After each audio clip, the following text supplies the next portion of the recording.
ಎಲ್ಲರಿಗೂ ನಮಸ್ಕಾರ ಸರ್. ನಮ್ಮ ಊರಾಗ ನದಿ ಭೀಮಾ ನದಿ ಜಾಸ್ತಿ ಪ್ರಮಾಣದಲ್ಲಿ ಬಂದು ಎಲ್ಲ ರೈತರು ಮೋಟ್ರ TC ಕಂಬ ಗದ್ದೆ ಎಲ್ಲ ಮುಳುಗೋಗ್ಯಾವ. ಏನೇನು ಪರಿಹಾರ ನಮಗೆ ಹುಡುಕಿಕೊಡ್ಬೇಕು ನಿಮ್ಮಲ್ಲಿ ಧನ್ಯವಾದಗಳು.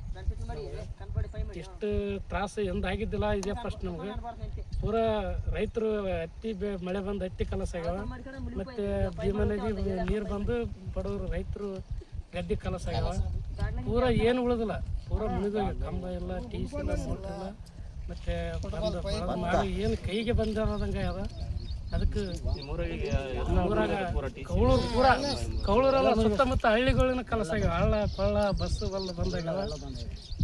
ಏನು ಉಳಿದಿಲ್ಲ. ರೈತರ ಪರಿಹಾರ ಕೊಡ್ಬೇಕಂತ ನಿಮ್ಮೆಲ್ಲರಿಗೂ ಬೇಡಿಕೊಳ್ತೀನಿ. ಎಂದಾಗಿಲ್ಲ ಇದೇ ಫಸ್ಟ್ ಟೈಮ್ ಇದು ನಾವು ನೋಡಿದ್ದು.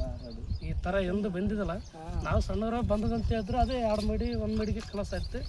ಈ ಹೆಚ್ಚಿನ ಪ್ರಮಾಣವಾಗಿ ಇದೆ ಫಸ್ಟ್ ನಮ್ಮ ಜೀವನದಾಗ ನೋಡೋದು ಇಷ್ಟು ನೀರು. ಗದ್ದಿನ ಎಷ್ಟು ಎಕರೆ ಎಲ್ಲ ನಮ್ಮೂರು ಸುಮಾರು 2000 ಮೇಲೆ ಮುಡಿಗ್ಯಾವ. 2000 ಮೇಲೆ ಇದೆ ಸರ್, ಕಡಿಮೆ ಇಲ್ಲ.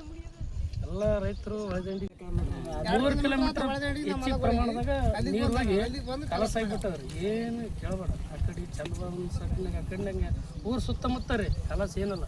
ಅಲ್ಲಿನ TC ಸ್ವಲ್ಪ ನೋಡ್ಬೋದು. ಅಲ್ಲಿ ಒಳದಂಡಿಗಿದ್ದು ಏನು ಕಾಣಲ್ಲ. ಹೋಗಕ್ಕೆ ಬರಲ್ಲ. ಏನು ಕಾಣಲ್ಲ.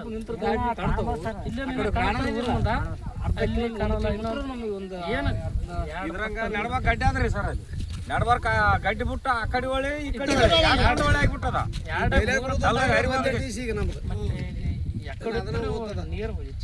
TC ನೋಡಕ್ ಆಗಲ್ಲ. ಇಲ್ಲಿ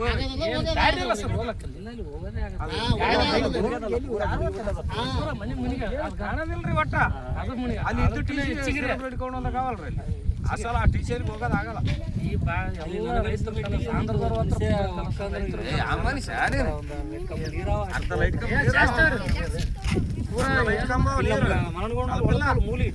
ಅಲ್ಲಿ ಬಂದು ನಿಂತು ಅಷ್ಟು ತಂಕ್ಬಿಟ್ಟಾವ ನೀರಿಗೆ. ರೋಡಿ ಹೋಗಿ ಬಂದು